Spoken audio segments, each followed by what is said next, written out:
You're listening to The Business of Glamping and Unique Holiday Rentals, Episode 4. This is where we love to talk about tips, tricks, and inspirations for anyone hosting guests in unique structures. These are structures like tree houses, cabins, hideaways, canvas structures, hobbit holes, and anything in between. In fact, anything in the hospitality industry that's a bit special and unique. We tackle the A to Z of turning your passion into profits. And today, I'm asking about the benefits for someone wanting to set up a glamping business or unique holiday rental and exactly what's happening in the industry. So, let's get started. Glamping and unique holiday rentals are surging in popularity with the growing desire of customers to book holidays that deliver an experience. They are also the new business of choice for those wanting to improve their work-life balance. So how do you build a strong business like this that gives you the life you need and a great investment? I'm Sarah Riley, and I want to share what I've discovered after being immersed in this industry for over 20 years to inspire you to find out more about what's going on.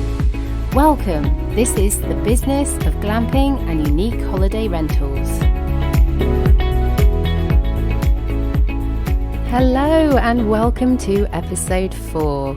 This is where I like to help new owners or existing owners of glamping businesses set up for success and achieve a fulfilling life by turning their passion into profits. I am a firm believer that we rise by lifting others, and that's why I do what I do. That's why my inspiration portal is called Inspired Camping, because it's helping people to really get motivated to go camping and glamping and explore the big outside and to get in touch with nature again. But my business side is Inspired Courses, because it's all about inspiring people to learn and gather knowledge that will strengthen their business and help them grow and become more successful. But this morning you have lifted me up by your amazing reviews that you've been leaving on this podcast. And I am so grateful, because the reviews are how I know if I'm hitting the point in terms of the information you need and the inspirations you need to help you grow your business. And I don't know that unless you give me some feedback. And it's so rewarding for me when you actually give me great feedback. And I've had 5-star reviews and I am so very grateful. Please, please, please keep telling me what you think and request some content if you want to hear anything in particular. This is your podcast as well. And if you want to hear something about this industry, I will deliver it for you. So make sure you leave reviews, and at the same time, tell me what you want to hear more about, because that's what I'm here for. So to give you a little bit of a picture about what's going on, I've just flown into California last night, very, very late last night, after an epic journey. Could not sleep very well and rose at 6 this morning to have a long walk down the beach to see sunrise, which was really amazing. But I am now in my hotel room doing this podcast. So firstly, excuse any noises that might be going on in the background. I'm completely out of control about what's going on here.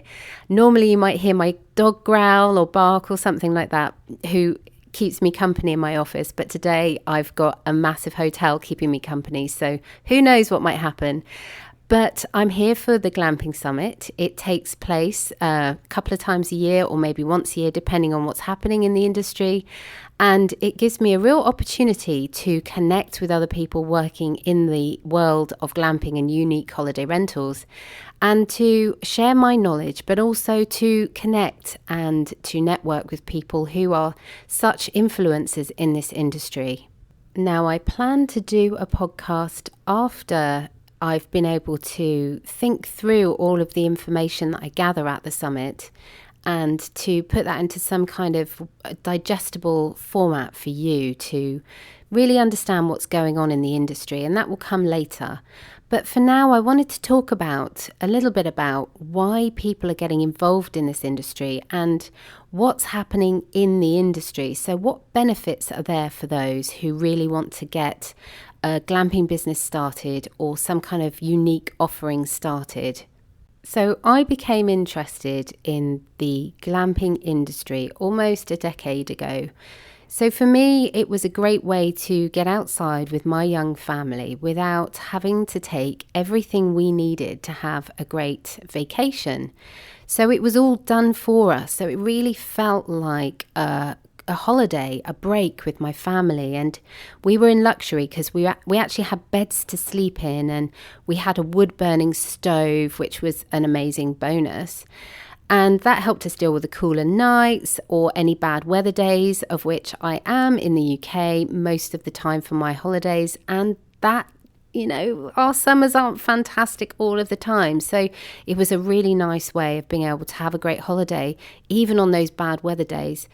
But I particularly love the fact that an experienced glamping is still so connected to nature and still so connected to being under the stars, to being around the fire, and getting involved in that side of it. That to me was really exciting because I love camping. That's really where my passion lies. And so to have that luxury, but also to be connected to nature, to me was really important. And it's something that I shared with other people because other people started really getting engaged with it and wanted to do it. And then we started seeing some businesses launch in the UK offering this kind of thing. And there's been some businesses have been doing this for a very long time. They were riding the waves, the early waves of a growing market and a new trend. But it started to move from being a trend to a really good business model as people started to realize this was a great way of shifting their gears and having a bit of a lifestyle shift into a different kind of working life, which absolutely is still hard work. It's not an easy ride, but it allowed them a lifestyle where they could be out in nature more often. They were a bit more flexible about what they did and where they did it. And it just allowed them to be in control of their future and to work for themselves. And it was a really good way for them to just make the shift that they wanted in their lifestyle and in their family life and their work life. Now, obviously, there were those people who said that this would be a passing trend and it would disappear as quickly as it had appeared, but they were wrong. And it has actually hung around now for quite a few years, getting stronger and stronger. And the way that you can see that an industry is growing and is developing and is becoming stronger is that you start to see more competitors coming into the market. And they hang around for a while. And then you start to see a few sales of businesses that were around from years ago as they're moving on. And you start to witness a bit of movement. So this is movement in terms of businesses being bought, being sold, developing, growing, diversifying into different parts of the market, so different elements. So you might have some with tree houses and pods and canvas structures as well as what they originally started with. So some businesses who maybe started out with just yurts are now looking at other things that they can bring in. And that shows a real diversification. And that means that that business wants to hang around. They understand that there are profits to be made in this industry and a living to be made in this industry. And that's really exciting. When you start to see that movement, when you start to see that business model developing, that's when you realize that the industry is going to be sticking around and it is growing and it is molding itself into its strongest form. And there have been quite a few things that have helped to develop the industry, and certainly things that have helped it to become the industry that it is now, going in the direction that it is now. One of the key things has been the recession. Now, we have all been impacted by the big financial meltdown and the following recession in no matter what country you come from or you're operating from. We've all been touched by it. It was pretty spectacular, and we are still feeling the ripples of that shift and that change even now. But the really interesting thing, and one of the results of the recession, was an observation by a study that glamping had been very strong in the face of such a challenging time in the economy. And so they called for an extra review around why glamping had survived so well and had managed to sail through such a difficult time. As yet, no further studies have been done, but it's a really interesting observation. I'll be sure to add the link to that paper in the show notes if you're interested in having a read. So after the recession, people started to change their behaviour and the way they spent their money on their vacations. So the hard lessons that they learnt during the recession were still very much in the forefront of their minds. So one of the things that many people did was they looked at different ways they could have a holiday and have experiences in their lives with their families in a more affordable way. And so glamping started to become a bit more mainstream. And people started to take that as an option rather than getting in a plane and flying to a different country and having a different style of holiday. In fact, getting on a plane was becoming less and less attractive to many people because of terrorist threats that were happening, political turmoil from various countries, and this is making the holidaymaker nervous and worried about hostilities abroad or maybe losing money on vacations that had been cancelled because holiday companies had gone bankrupt. So it encouraged people further to look elsewhere to book different types of holidays. And this is one of the many reasons why I believe glamping has been boosted. But also, people are looking for experiences, not just a holiday, but an experience to immerse themselves in their local area where they're staying, to immerse themselves in activities that are available to them, but also to think that where they're staying should also be an experience, should be something that they can take a selfie picture and put it on social media. And all of that seems much more attractive to people now than it ever used to. Plus, we now have celebrity endorsements of glamping. So we're seeing all kinds of celebrities and royalty, in fact, giving glamping the thumbs up as something that they're happy to do. And we know what young generations are like. When they see celebrities doing something, they get really inspired to do it themselves.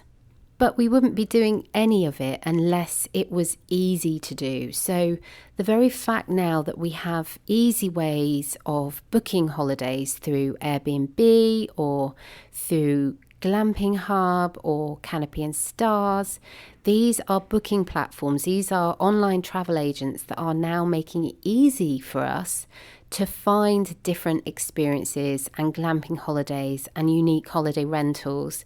And because it's now easier for us to book, we're booking more. It helps to raise the industry and make it much more popular. But there's also sustainable tourism. People now have more of a focus on global warming and the impact of their activities and how that impacts the environment.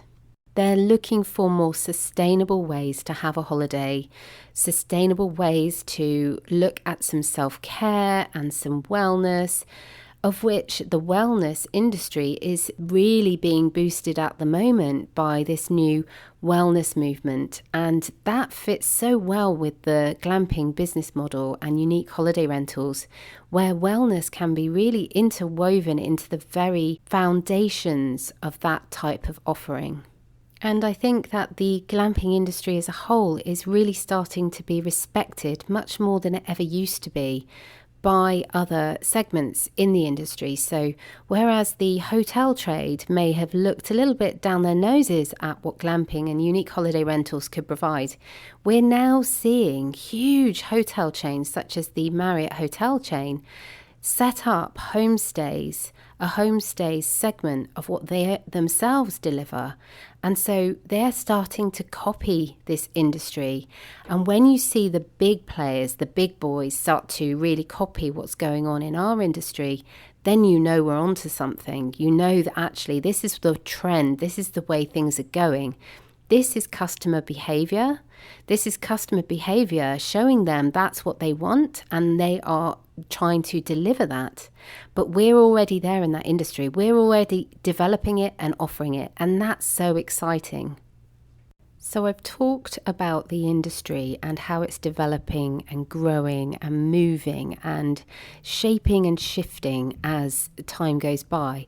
But what are the benefits for someone who wants to get involved in this industry? Well, these are many and various, but specifically it helps to diversify the income someone can generate from a piece of land, and it can be run alongside an existing business. So something I'm going to be dealing with in a future episode is how farmers are benefiting from being able to diversify their income by offering glamping as something to help deal with the peaks and troughs of income which fits around their business. Also, with the right space, it can be started large or small. So we have resorts that people are setting up on larger pieces of land, but we also have a very strong cottage industry where people with smaller land and smaller properties are able to develop an offering and generate a very nice income on a smaller basis. In fact, for someone who is able to really focus on occupancy and how they can generate a good occupancy within their offering, there is a really good return on investment to be made to help cover setup costs and also to help generate a profit within a small amount of time. But this very much is down to the efforts they're putting into generating a good occupancy for their business. There is also the lifestyle aspect, so people who are looking for a way to earn an income but with less stress and with more quality of life. So this isn't an easy job. This is not an easy business to set up, but it does come with some amazing benefits, such as working for yourself and being able to maintain a lifestyle that allows for less stress. That's something we all want, right? Well, when you are your own boss and you can work for yourself, that's what you can choose to do. You can choose to remove that stress from your life. You can choose to pick your hours. You can work on what you want. And as long as you make sure that you are being really efficient with your time and focusing in the right areas to bring the best results for your business, then you will have the freedom and the flexibility to do that. And that's where the benefit is, the main benefit of starting this type of business. But we all know that building a successful business takes time and effort. And that's why I'm going to be sharing here in the future proven strategies to help you get there faster, so you can turn your passion into profits and improve your lifestyle. So thank you so much for joining me today. It's been amazing to have your company here. Now, if you enjoyed this, as I said, please leave a review on iTunes. Check out the show notes, which are on Inspired Camping, and they should be in a link in this episode. And if you have any questions or if you want to get in touch with me, just go to inspiredcourses.com and send me a message and I'll be back in touch.